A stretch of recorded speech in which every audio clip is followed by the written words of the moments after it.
phone call came at 3:47 in the morning on a Tuesday in March 2024. I remember the exact time because I had been staring at the ceiling for hours, unable to sleep, thinking about a woman I never met but whose face had haunted me for nearly 3 decades. Her name was Sarah Mitchell, and in 1996, she vanished from a parking garage in downtown Denver without a trace. Her car was found running, her driver's door open, her purse still sitting on the passenger seat. She was 26 years old, a kindergarten teacher with a smile that could light up a room, or so everyone who knew her told me. I never got the chance to see that smile in person. By the time I joined the Denver Police Department's cold case unit in 2015, Sarah Mitchell had been reduced to a cardboard box filled with faded photographs, yellowed police reports, and the desperate pleas of a family that refused to stop hoping. But that phone call changed everything. When I answered, my partner's voice trembled with something I had never heard from him before. Detective Marcus Webb had been working homicides for 32 years. He had seen things that would break most people, and yet here he was, barely able to form words. "We got him," he said. "After all this time, we finally got him." I sat up in bed, my heart pounding against my ribs like it was trying to escape. "Who?" I asked, though some part of me already knew. "The man who killed Sarah Mitchell," Marcus replied. "And she wasn't the only one." Before I tell you the rest of this story, I need you to understand something. What you're about to hear isn't just about one case or one victim or even one killer. This is about a city's collective memory, about the families who never stopped fighting, and about a monster who walked among us for almost 30 years, hiding in plain sight. If you've ever wondered whether justice can truly prevail, whether the forgotten can ever be remembered, then I need you to stay with me until the very end.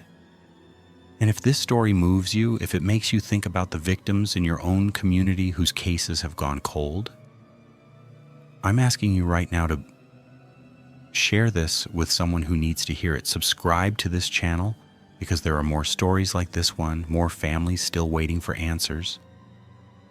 These victims deserve to have their stories told, and you can help make that happen. Now let me take you back to where it all began. Denver in 1996 was a city in transition.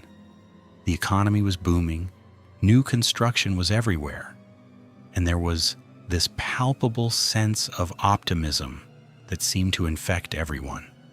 The Broncos were building toward what would become back-to-back Super Bowl championships, and people genuinely believed that the mile-high city was on the verge of becoming something special.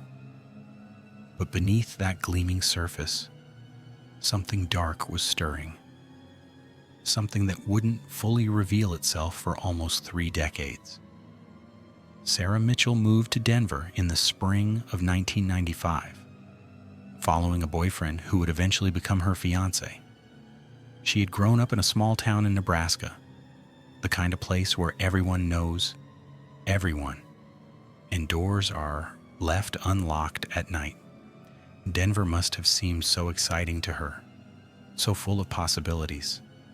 She got a job teaching kindergarten at an elementary school in the Highlands neighborhood, and by all accounts, she was exceptional at it. Parents specifically requested her for their children. Colleagues described her as the kind of teacher who stayed late to help struggling students and came in early to prepare special lessons. She was, by every measure, exactly the kind of person a community needs. Her fiancé, David Chen, worked as an architect at a firm downtown. They had been together for 4 years and were planning a summer wedding. David would later tell investigators that the morning Sarah disappeared started like any other. They had coffee together, talked about their plans for the weekend, and kissed goodbye at the door of their apartment. He never saw her again. Sarah's school day ended at 3:15 p.m. Several colleagues saw her leave the building, her arms full of student artwork she was planning to grade at home. She stopped at a grocery store around 4 p.m. to pick up ingredients for dinner.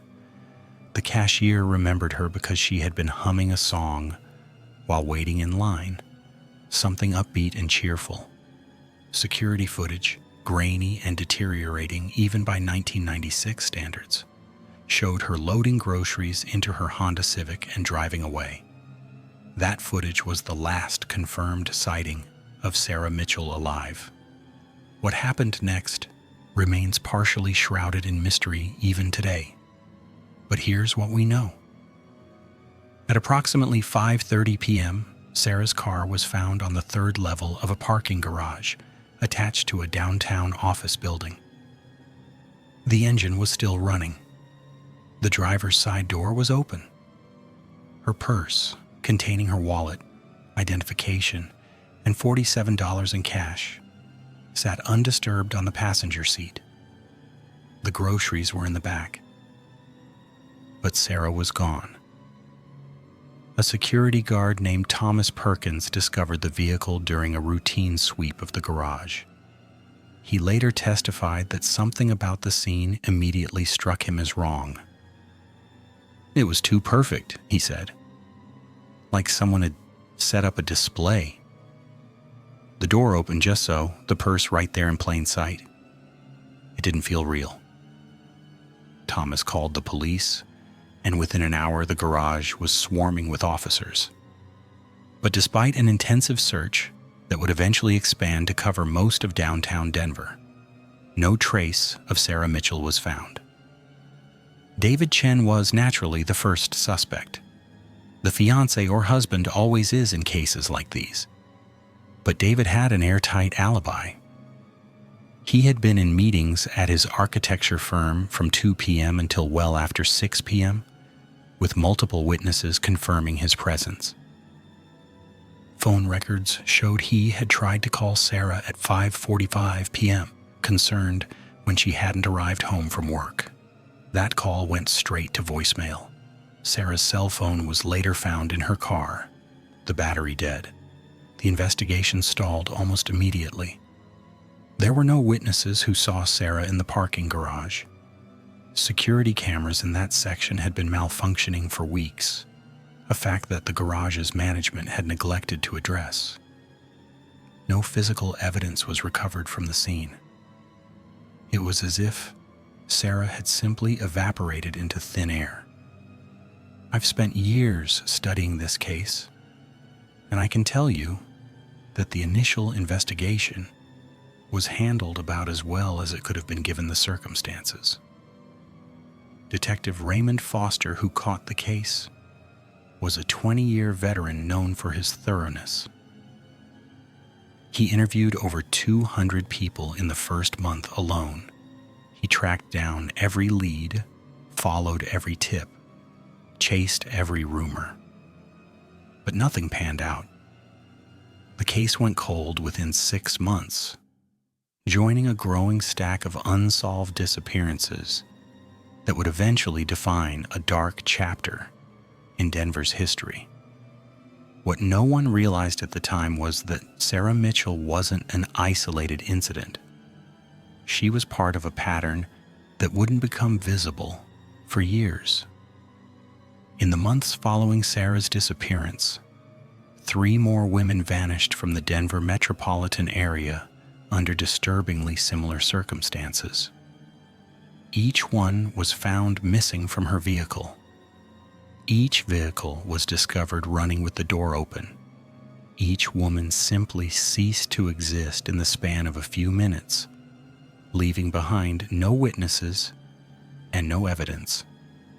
And the second victim was Maria Santos, a 31-year-old nurse who worked the night shift at a hospital in Aurora. She disappeared on July 15, 1996, approximately 3 months after Sarah. Her car was found in the parking lot of an apartment complex, where she had stopped to visit a friend. The friend waited for over an hour before going outside to check on her, only to find the car empty, engine idling, Maria nowhere to be found. The third was Jennifer Walsh, 23, a recent college graduate who just started her first job at a marketing firm. She vanished on September 3rd from a gas station in Lakewood. Security footage showed her getting out of her car to pump gas. She walked inside to pay, then walked back to her vehicle. And then, inexplicably, the footage cut out. When it resumed 7 minutes later due to a timer malfunction, Jennifer was gone and her car door was open. The fourth victim was Patricia Okonkwo, 42, a mother of 3 and a respected accountant. She disappeared on November 12th from a shopping center in Westminster. Her children had been waiting in the car while she ran inside for what was supposed to be a 5-minute errand. When she didn't return after 20 minutes, her oldest child, a 16-year-old daughter named Grace, went looking for her. She found nothing. No mother, no explanation, no answers. 4 women in 8 months. 4 families destroyed. And yet, incredibly, the cases were never officially connected. I know what you're thinking. How is that possible? How could trained investigators look at 4 nearly identical disappearances and not see the pattern?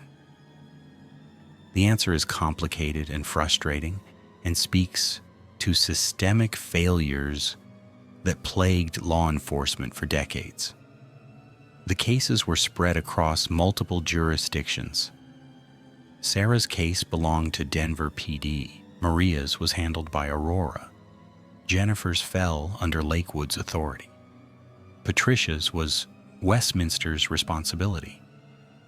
Each department investigated independently, guarding their cases like territorial dogs protecting bones. Information sharing was minimal, cooperation was reluctant, and egos often trumped common sense. It wasn't until 1998, when a young FBI analyst named Rebecca Torres was assigned to review unsolved cases in the region, that someone finally connected the dots. Rebecca would later become one of my closest colleagues and most trusted friends. When I asked her years later what made her see what so many others had missed, she gave me an answer I'll never forget. I wasn't looking at cases, she said. I was looking at women. I was looking at daughters and sisters and mothers. And when you see people instead of paperwork, patterns become obvious. Rebecca submitted her analysis to her superiors, recommending that the cases be investigated as the work of a single perpetrator. Her report was thorough, compelling, and ultimately ignored. The official response was that the similarities were coincidental, that there was no concrete evidence linking the disappearances, and that resources were needed for more pressing matters. Rebecca fought the decision, argued her case repeatedly, and was eventually transferred to a field office in Montana for what was described as insubordination. The pattern she had identified was buried, and the women were forgotten. Meanwhile, something remarkable was happening in the families of the victims. Rather than drifting apart, united by tragedy but separated by circumstance, they found each other. It started with David Chen, Sarah's fiancé, who had become consumed by the search for answers. David had transformed his grief into purpose, spending every free moment investigating on his own, posting flyers, attending true crime conferences, doing anything he could think of to keep Sarah's memory alive. At one of these conferences, he met Maria Santos's mother, Elena, who had been doing the same thing for her daughter. Their meeting was the spark that ignited a movement.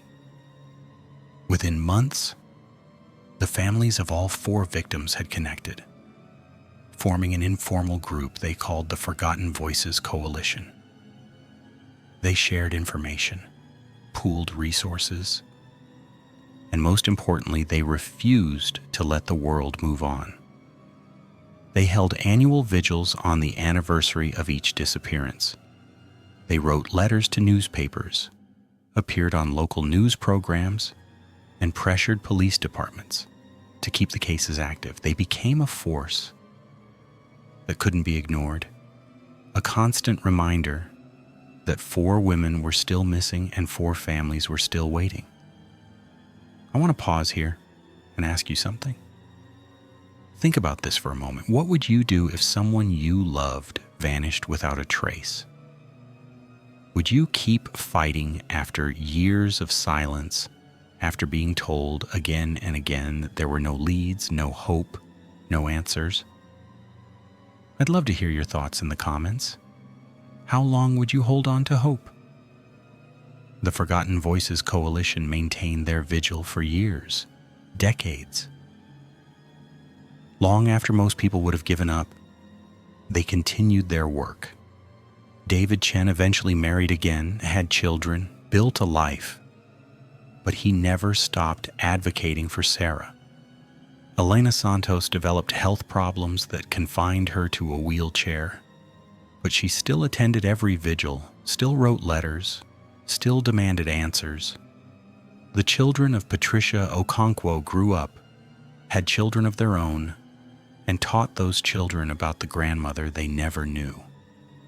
And then in 2019, everything changed. The advancement of DNA technology had revolutionized cold case investigations. Genetic genealogy, the same technique that had caught the Golden State Killer a year earlier, was being applied to unsolved cases across the country. The Denver Police Department, under pressure from the Forgotten Voices Coalition and a new police chief who had made solving cold cases a priority, submitted evidence from Sarah Mitchell's car for advanced testing. What they found would crack open a case that had been sealed for over 2 decades. Trace amounts of DNA, invisible to the naked eye and undetectable by the technology of 1996, were recovered from Sarah's steering wheel. The profile didn't match anyone in criminal databases, but genetic genealogy offered a different approach. By uploading the DNA to public ancestry databases and tracing family trees, investigators could potentially identify the source even without a direct match. The process took months.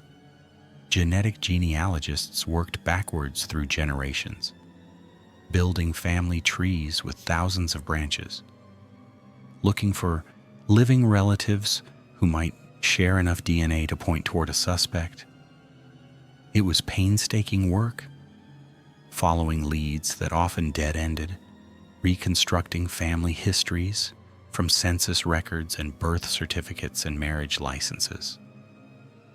But slowly, methodically, they narrowed their focus. By late 2023, they had a name that no one had ever considered, that had never appeared in any investigative file, that belonged to a man who had lived his entire life beyond suspicion. His name was Robert Allen Whitfield. He was 64 years old, a retired electrician, a grandfather of 5, a regular at his local church, and according to the DNA evidence, he had been inside Sarah Mitchell's car on the day she disappeared. I remember the first time I saw Robert Whitfield's photograph. It was during a briefing at the cold case unit, and my initial reaction was disbelief. The man in the picture looked so ordinary, so unremarkable, so utterly incapable of the crimes we suspected him of committing. He had thinning gray hair, gentle eyes behind wire-rimmed glasses, and the kind of soft, grandfatherly face that inspired trust rather than fear. He looked like someone who would help you change a flat tire, not someone who would abduct and murder 4 women. But I had learned long ago that evil rarely announces itself. The most dangerous predators are often the ones who blend in seamlessly, who move through society without triggering any alarm bells. They are the neighbors who wave hello, the colleagues who remember birthdays, the strangers who hold doors open. They hide in plain sight because they understand that anonymity is the predator's greatest weapon. Robert Whitfield had been hiding for 27 years. We couldn't arrest him immediately. The DNA evidence placed him in Sarah's car, but it didn't prove murder. There was no body, no confession, no witness. We needed more. So we began surveillance, watching his every move, learning his routines, waiting for him to make a mistake. For 3 months, we followed Robert Whitfield as he went about his seemingly normal life. He lived alone in a modest house in Arvada, a suburb northwest of Denver. His wife had died of cancer in 2018, and his adult children visited regularly but didn't live nearby. His days followed a predictable pattern. Morning coffee at a diner, visits to the hardware store where he still picked up occasional freelance work, afternoon walks in a nearby park, evening television, usually old westerns and true crime documentaries. The irony of that last detail wasn't lost on us. We obtained warrants for his financial records, his phone records, his internet history. We interviewed anyone who knew him, carefully and subtly, so as not to alert him to our investigation. We dug into his past, tracing his movements through the decades, looking for any connection to our victims. What we found was both illuminating and deeply disturbing. In 1996, Robert Whitfield had worked as an electrician for a commercial contractor based in Denver. His job took him all over the metropolitan area, including to parking garages, shopping centers, office buildings, and residential complexes. He had access, opportunity, and an intimate knowledge of security systems and their blind spots. Cross-referencing his work records with the locations where our victims disappeared revealed something chilling. Robert Whitfield had worked at or near every single location in the weeks before each disappearance. He had installed new lighting in the parking garage where Sarah Mitchell's car was found, finishing the job just 2 weeks before she vanished. He had upgraded electrical panels at the apartment complex where Maria Santos was last seen. He had been called to repair a malfunctioning timer on security cameras at the Lakewood gas station where Jennifer Walsh disappeared. He had replaced faulty wiring at the Westminster Shopping Center where Patricia Okonkwo was taken. In each case, his work had given him detailed knowledge of camera locations, security patrol schedules, and vulnerable points of access. He hadn't just chosen his hunting grounds randomly, he had created them. The realization hit me like a physical blow. This man hadn't just committed crimes of opportunity, he had planned meticulously, using his profession as cover, manipulating the very systems designed to keep people safe. He was smarter than we had ever imagined, more patient, more calculated. And he had gotten away with it for nearly 3 decades, but we still didn't have enough to charge him with murder. We needed more evidence, preferably a confession or the location of the victim's remains. So we made a decision that would prove controversial but ultimately successful. We brought in an expert. Dr. Maya Richardson was a forensic psychologist who specialized in interviewing serial offenders. She had worked on some of the most notorious cases in recent history, developing techniques for getting confessions from suspects who believed themselves untouchable. Her approach was unconventional, focusing on building rapport rather than applying pressure, on appealing to ego rather than guilt. Many traditional law enforcement officers dismissed her methods as soft, but her track record spoke for itself. Dr. Richardson spent weeks studying Robert Whitfield before the arrest. She analyzed his work history, his family relationships, his psychological profile. She identified his pressure points, his sources of pride, his deepest fears. When she was ready, she laid out a strategy that required us to take a significant risk. Rather than arresting Whitfield immediately and questioning him under adversarial conditions, she suggested we approach him as potential witnesses initially, creating a false sense of security. We would present ourselves as investigators, looking into a related matter, asking for his help as someone familiar with the area. The idea was to engage him in conversation, to make him feel in control, to let his guard down before revealing what we actually knew. It was risky. If Whitfield suspected anything, he might lawyer up immediately or destroy evidence we hadn't yet discovered. But Dr. Richardson was confident. "Men like this want to talk," she said. "They've been carrying their secrets for so long, and part of them is desperate to share. They want recognition for what they've done. We just need to give them a reason to trust us with it." On March 17, 2024, Detective Marcus Webb and I knocked on Robert Whitfield's door. My heart was pounding so hard, I was certain he could hear it.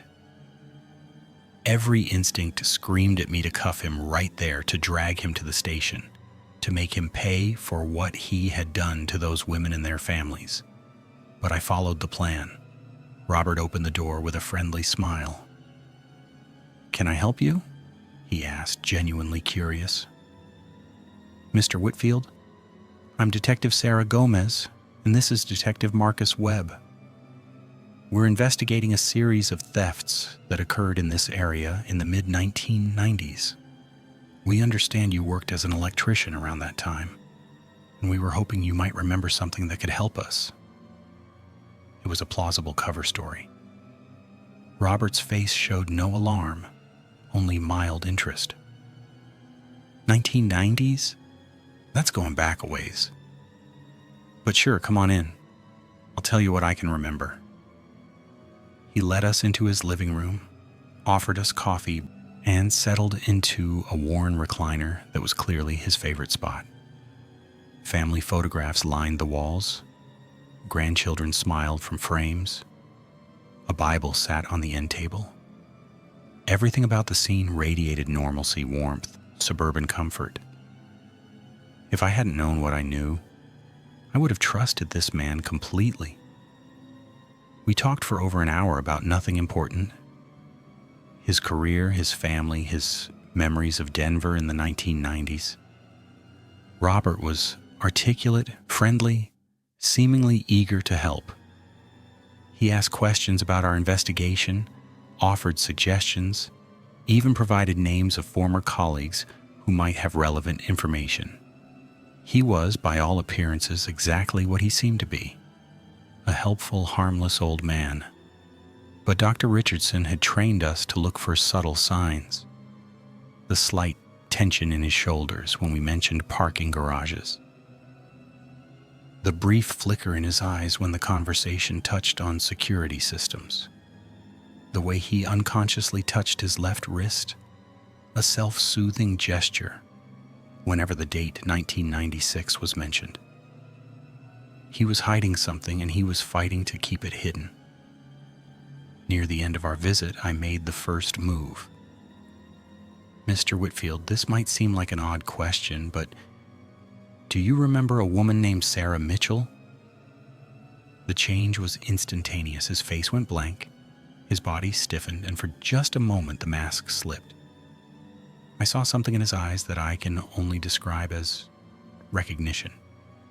Not confusion, not surprise, but the look of someone who has just realized they've been found out. "Sarah Mitchell," he repeated slowly.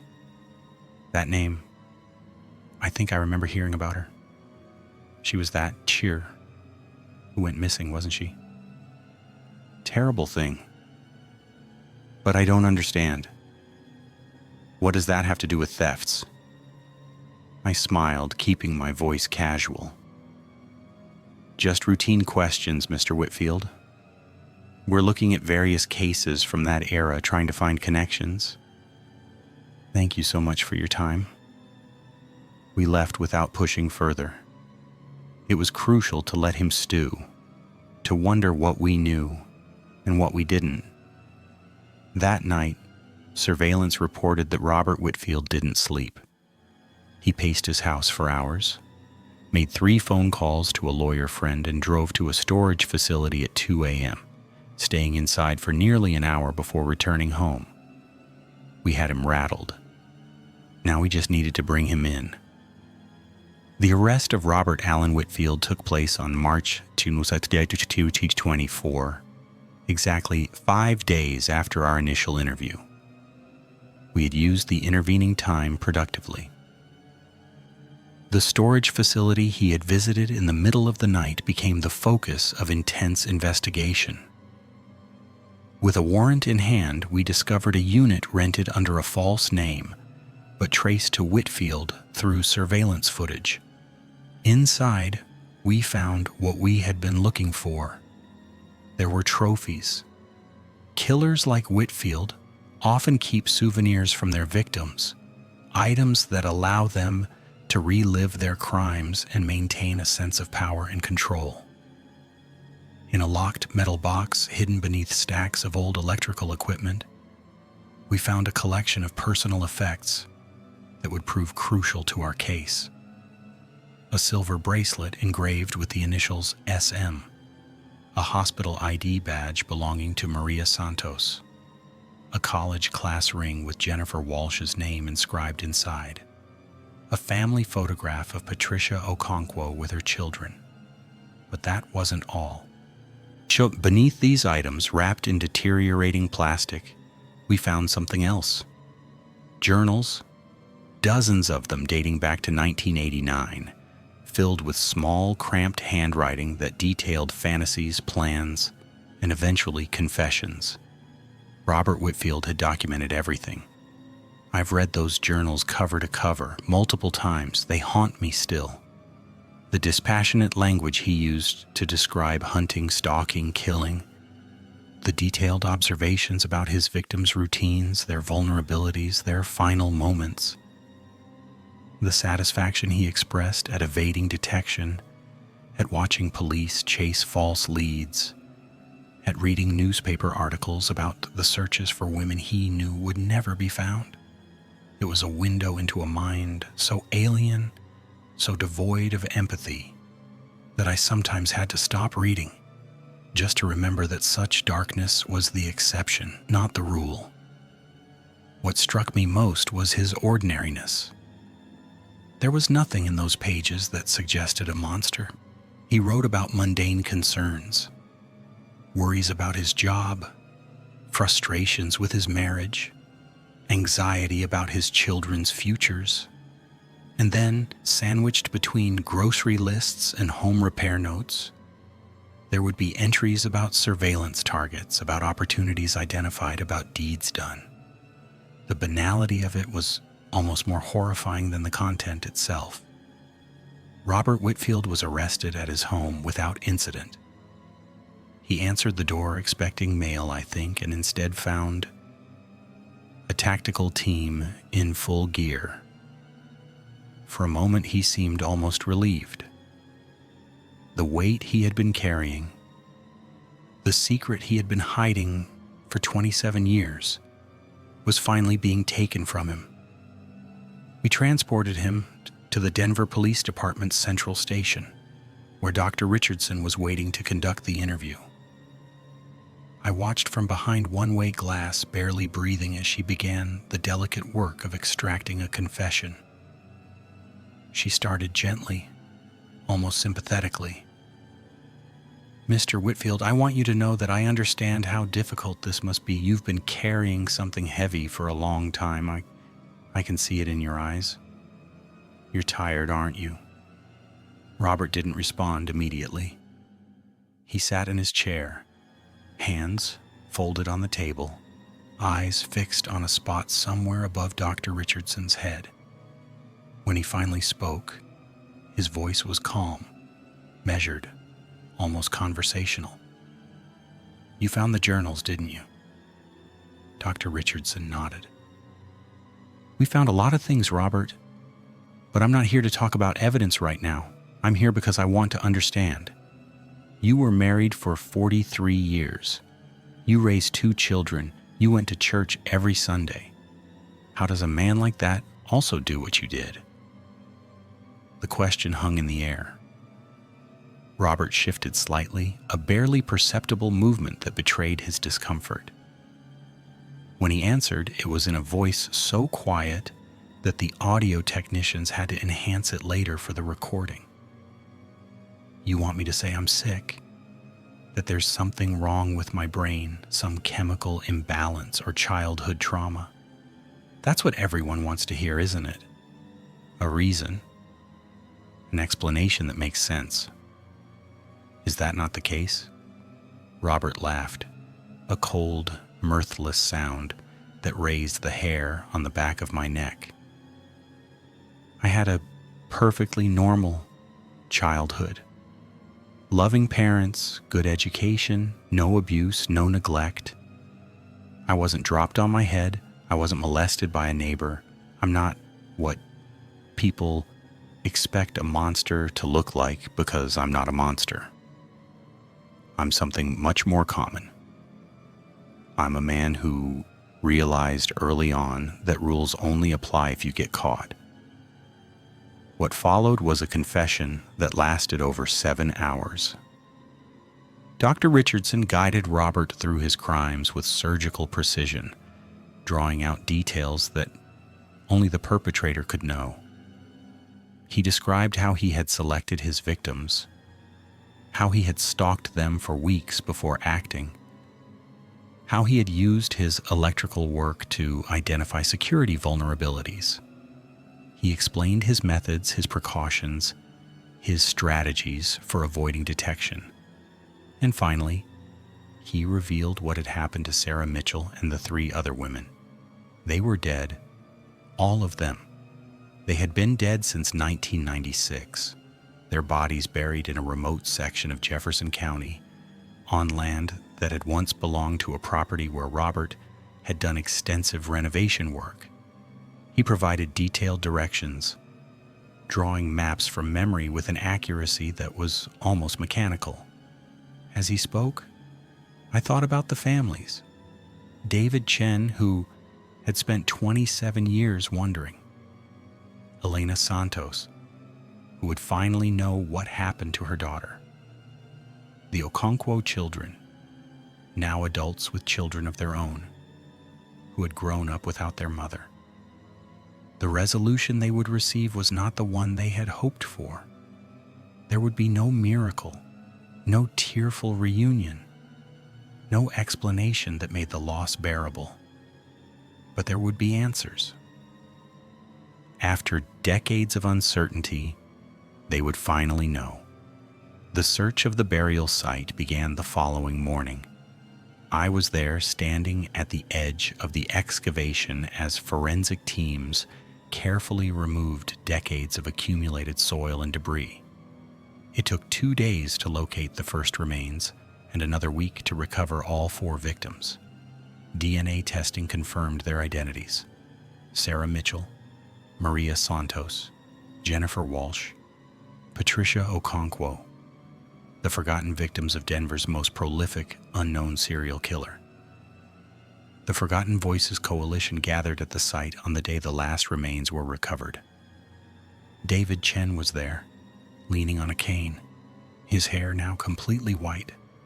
Elena Santos had passed away 3 years earlier, but her grandson stood in her place, carrying a photograph of Maria. The adult children of Patricia Okonkwo held hands and wept quietly. Jennifer Walsh's younger brother, now a man in his 50s, stood alone, still processing the loss of a sister he had barely known. I watched them grieve, and I thought about all the years of waiting, all the vigils and letters and unanswered prayers. They had never given up, never accepted the silence, never stopped demanding answers. And in the end, their persistence had paid off.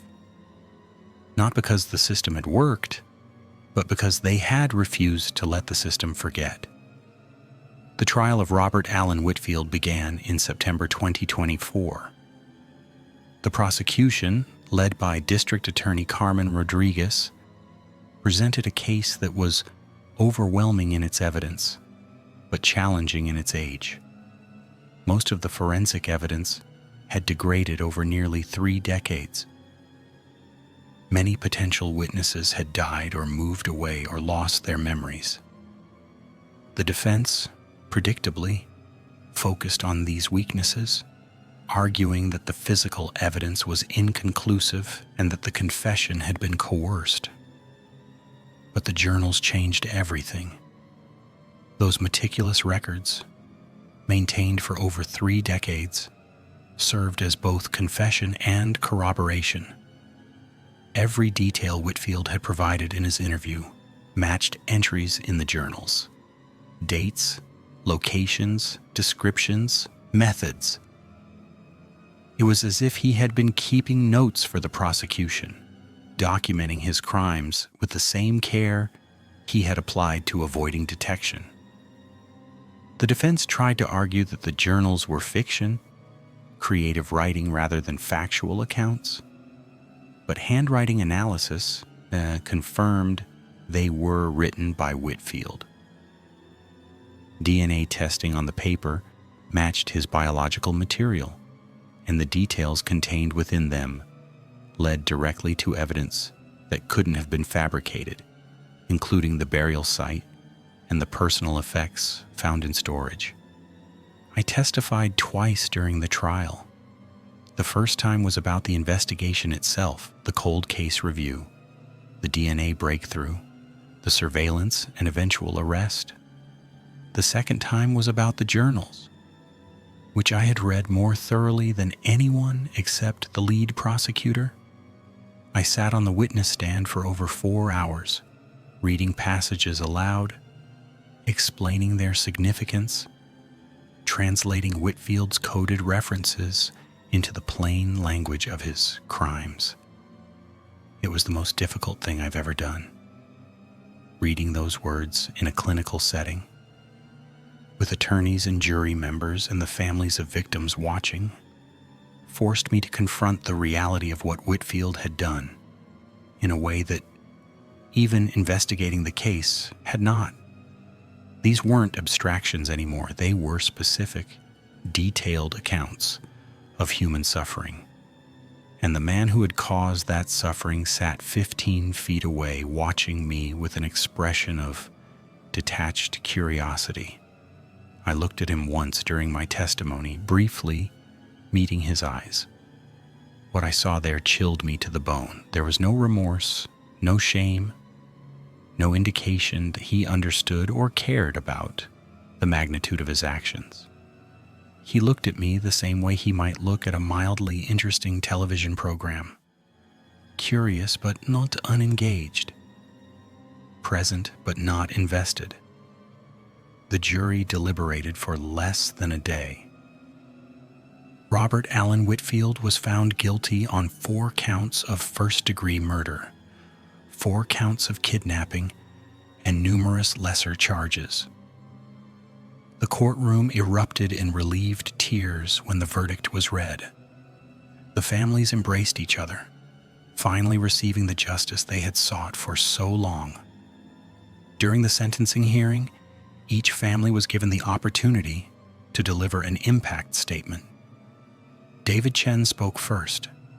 His voice trembled, but his words were strong. Sarah was supposed to be my wife. We had our whole lives planned out. Children, grandchildren, growing old together. Robert Whitfield stole all of that. He stole her future and he stole mine. For 27 years, I woke up every morning wondering what happened to her. For 27 years, I went to sleep every night imagining the worst. Now I know the truth, and it's even more horrible than I imagined. But at least I know. At least I can finally say goodbye. The other families delivered similarly devastating statements. Maria Santos's nephew spoke about the grandmother his children would never know. Jennifer Walsh's brother described the years of therapy, the broken relationships, the inability to move past a loss that had no explanation. Patricia Okonkwo's daughter, Grace, the one who had gone looking for her mother all those years ago, spoke about the lifetime of guilt she had carried, wondering if she could have done something differently. "I was 16 years old," Grace said, her voice cracking. "I sat in that car while my mother walked away and I never saw her again. For years I blamed myself. If I'd gone with her, maybe I could have helped. If I'd looked for her sooner, maybe she would still be alive. That guilt has shaped every decision I've made for almost 30 years. And now I know that nothing I could have done would have mattered. She was taken by a monster who had been planning his attack for weeks. There was nothing a 16-year-old girl could have done against that kind of evil." Robert Whitfield showed no emotion during any of these statements. He sat at the defense table, occasionally taking notes on a legal pad, as if he were observing someone else's trial. When given the opportunity to speak before sentencing, he declined. The judge sentenced him to 4 consecutive life terms without the possibility of parole. Given his age, it was effectively a death sentence. He would spend whatever time he had left behind bars, isolated from the society he had preyed upon, stripped of the anonymity that had protected him for so long. As he was led from the courtroom, Robert Whitfield finally showed a glimmer of emotion. He paused at the door, turned, and looked at the families, and then he smiled.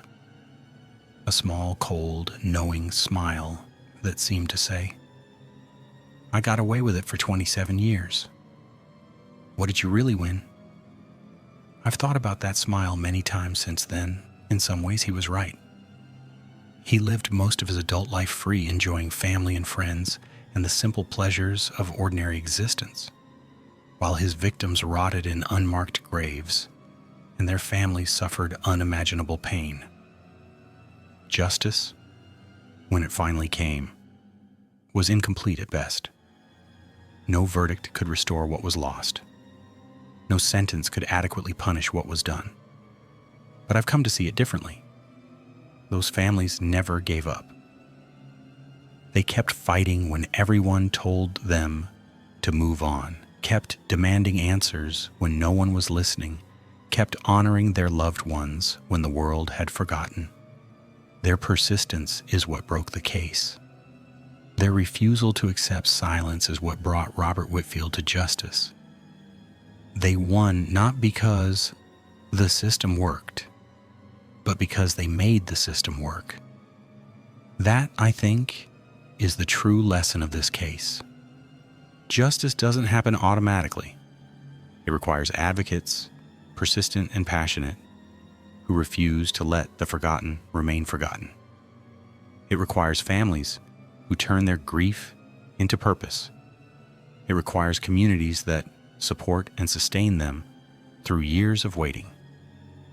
And yes, it requires dedicated investigators who believe that cold cases can be solved, that old wounds can be healed, that truth can emerge even after decades of darkness.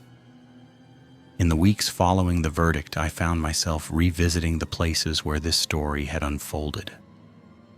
The parking garage where Sarah Mitchell was taken, now a modern structure with state-of-the-art security.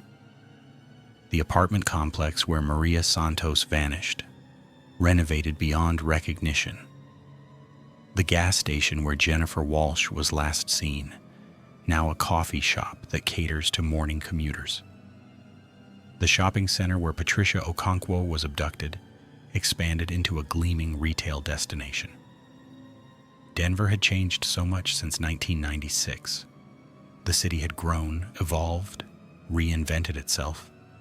But the scars remained, invisible but present, written into the memories of those who remembered what had happened here. I visited David Chen at his home in Boulder. He had retired from architecture years earlier and now spent his days painting, something he had never had time for when he was younger. His paintings were surprisingly beautiful, abstract expressions of color and emotion that somehow captured both grief and hope in equal measure. "Do you think about her differently now?" I asked him. "Now that you know what happened?" David considered the question carefully. He was in his late 50s now, his face lined with years of waiting and wondering. But there was a peace in his eyes that I hadn't seen before. For a long time, I imagined the worst. It was torture, not knowing. Every scenario played out in my head, each one more horrible than the last. Now I know the truth, and in some ways, it's worse than what I imagined. But in other ways, it's better. I can finally grieve properly. I can finally say goodbye. I can finally remember Sarah as she was, without the uncertainty clouding everything. He showed me a painting he had just finished. It was mostly blue, with streaks of gold cutting through the darkness. "This is for her," he said. "The blue is the sadness, the years of not knowing. But the gold is her light, her warmth, her love. She's still in there even after all this time. She'll always be in there." I also met with Grace Okonkwo, Patricia's daughter, who had become a victim's advocate in the years since her mother's disappearance. She worked with families of missing persons, helping them navigate the legal system, connecting them with resources, providing the kind of support she wished she had received decades earlier. "Losing my mother made me who I am," she told me. "I hate that it happened. I hate the years of pain and uncertainty, but I can't separate myself from it. It's part of my story. The best I can do is use what I've learned to help others." Grace had started a nonprofit organization called Voices Remembered, dedicated to supporting families of cold case victims. Since the resolution of her mother's case, donations had increased dramatically. The publicity surrounding Whitfield's arrest had shone a light on the thousands of unsolved cases across the country, reminding people that behind every cold case file is a family still waiting for answers. "Robert Whitfield took my mother," Grace said. "But he didn't take my purpose. He didn't take my commitment to fighting for justice. In the end, we won, not because we got him locked up, but because we never stopped fighting. That's the victory he can never take away." I asked her about the moment she learned the truth about what had happened to her mother. It was a difficult question, but she answered honestly. "I screamed. Not because I was surprised, but because I was finally allowed to feel it. For 27 years, I held on to hope. Tiny, irrational hope that maybe she was alive somewhere, that maybe there had been a mistake, that maybe I would see her again. When they found her body, that hope died. And in its place came grief, real grief, the kind I had been postponing for my entire adult life. It was devastating, but it was also a relief. I could finally stop waiting and start healing." The months following the trial were a time of reckoning for the Denver law enforcement community as well. An internal review examined the failures that had allowed Whitfield to evade detection for so long. The lack of interagency communication, the reluctance to share information, the bureaucratic obstacles that had prevented Rebecca Torres's 1998 analysis from being taken seriously. Changes were implemented, new protocols established, cold case units strengthened across the metropolitan area. Detective Marcus Webb, my partner and the man whose phone call had started this journey, retired shortly after the verdict. He had given 32 years to the department, and he was ready to rest.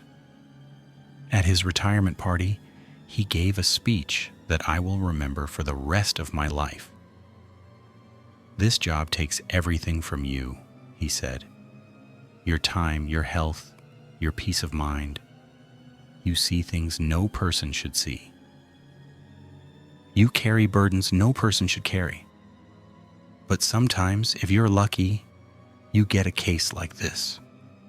A case that reminds you why you started.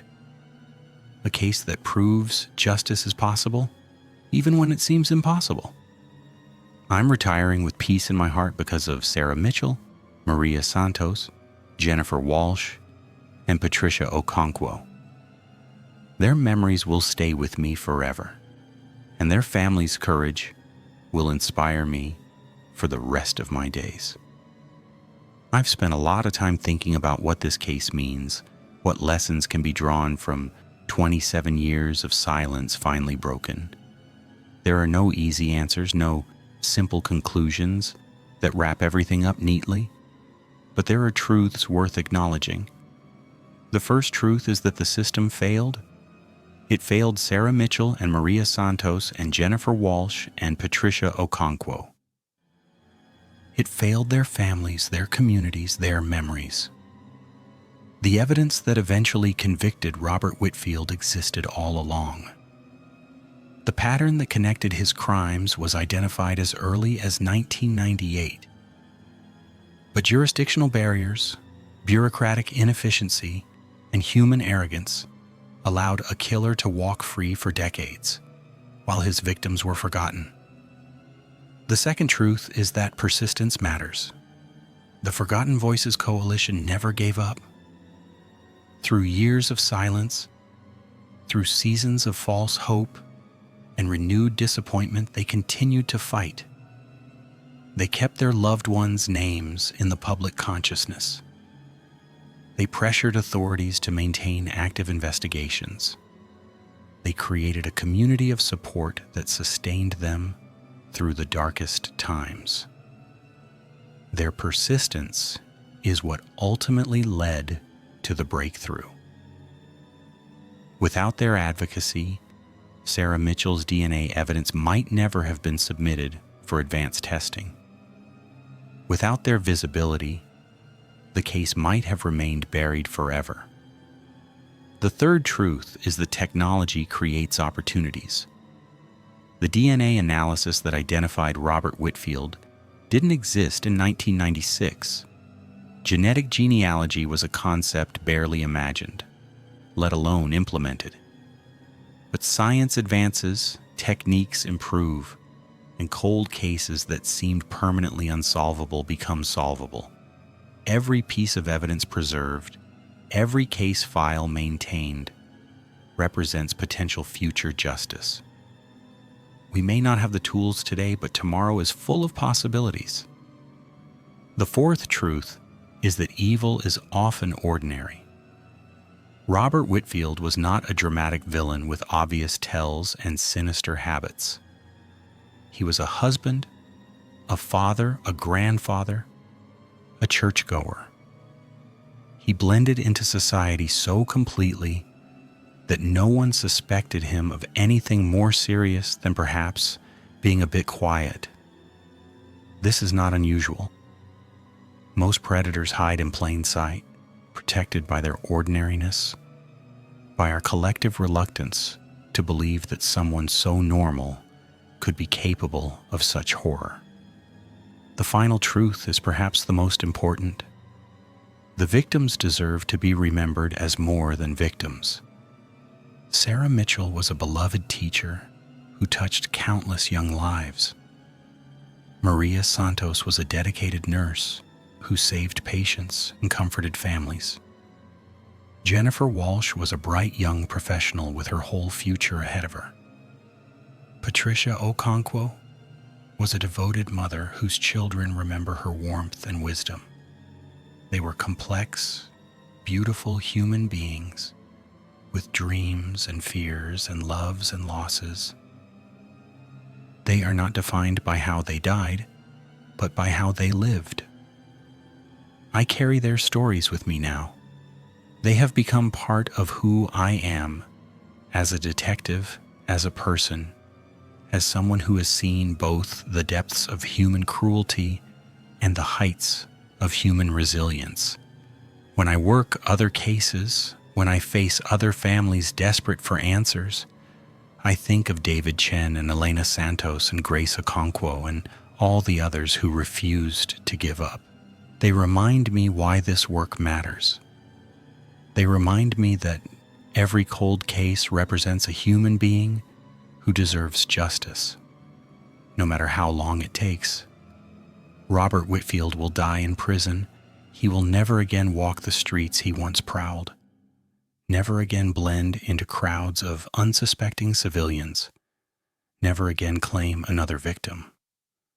But his imprisonment, necessary though it is, cannot undo what was done. It cannot bring back the dead. It cannot erase the decades of suffering he caused. It is justice, but it is incomplete justice. It is resolution, but it is bitter resolution. And yet there is something here worth celebrating. After 27 years, the forgotten were remembered. After decades of silence, the truth was spoken aloud. After seemingly endless waiting, the families received the answers they had fought so hard to obtain. That matters. It matters more than any sentence or verdict or legal proceeding. I'm going to end this story where it began, with a phone call in the middle of the night. But not the phone call I described at the start. A different one, from 3 months after the verdict. It was 2:30 in the morning, and I was actually asleep for once. The phone rang, and my first thought was dread. Another case. Another victim. Another family about to have their lives destroyed. But the voice on the other end wasn't my partner or my captain. It was David Chen. "I'm sorry to call so late," he said, "but I needed to tell you something, and I couldn't wait until morning." I sat up, rubbing my eyes. "What is it, David? Is everything okay?" There was a long pause. When he spoke again, his voice was thick with emotion. "I dreamed about Sarah tonight, for the first time in years. I dreamed about her without the nightmare attached. She was smiling, she was happy, she told me she was at peace. I know it was just a dream, but it felt real. It felt like goodbye. The goodbye I never got to have. I didn't know what to say. What can you say to something like that? And I wanted to thank you," David continued, "not just for solving the case, for caring, for treating Sarah like a person, not just a file, for remembering her name. We talked for another hour about Sarah, about grief, about the strange path that had led us to this moment. When I finally hung up, I couldn't go back to sleep. So I did something I had been putting off for months. I wrote letters to each of the families, personal letters expressing things I couldn't say in official channels. I thanked them for their courage. I honored their loved ones' memories. I promised to carry their stories with me for the rest of my career. 3 weeks later, I received responses from all of them. Grace Okonkwo wrote about her mother's love of gardening and how she now grows the same flowers Patricia used to tend. Maria Santos's nephew shared recipes that had been passed down through generations. Meals that Maria had cooked for her family before she was taken. Jennifer Walsh's brother sent photographs from her college graduation, the last happy family gathering before she disappeared. And David Chen sent me a painting. It was small, no bigger than a book, but it was beautiful.